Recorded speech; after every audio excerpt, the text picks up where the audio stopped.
tràn in asul loi tu hi mi chi khua i a mi an si lo kan ni a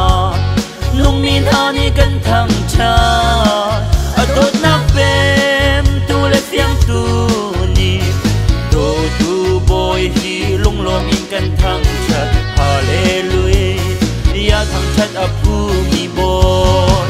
thang chat hi ning za ding a si lo thang chat lo tu hi ning za ding a si do tu pe si tu do tu thang chat hi mi phim ria na si thang chat thai lo hi mi shu ria na si zai cha dia nên về tu bội ba si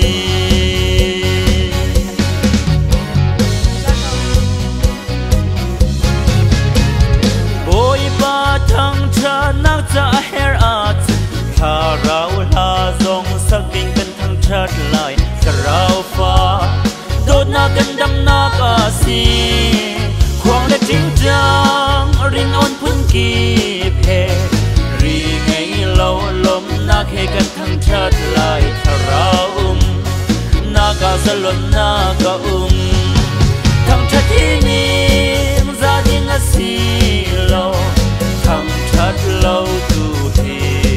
nim gia đình a si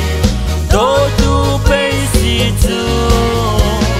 do tu thăng chát hi mi phim ria na si thăng chát thay lo hi mi shu ria na si zai za dia nên pe tu bội ba si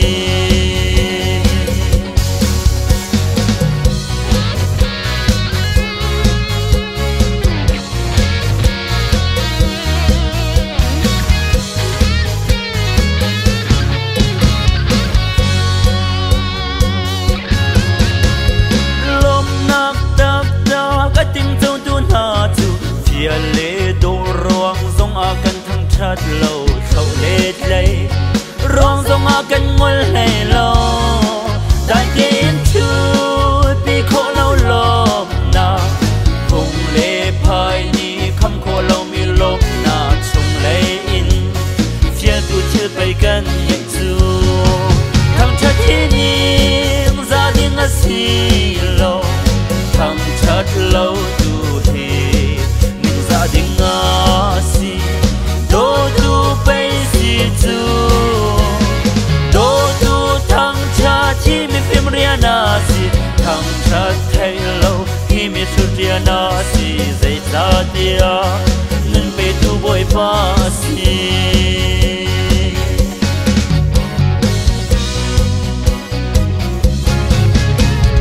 bội ba thăng cha chu ka in sim si lâu bội ba thăng cha chu cha in re si lo nak di lagin thăng cha hi a si a zong tu ni cha chuan zo lo a thăng cha di a zong long tu long ni tak sa le kharau dam nak zong an zo thăng cha hi ni za ding a si lo thăng cha lo do tu pe si tu do tu thăng cha chi mi phim ria na si thăng cha thay lo hi mi shu ria na si zai cha dia nên pe tu bội ba si do tu thăng cha chi mi phim ria na si thăng cha thay lo hi mi shu ria na si zai cha dia nên pe tu bội ba si zai za dia nên pe tu bội ba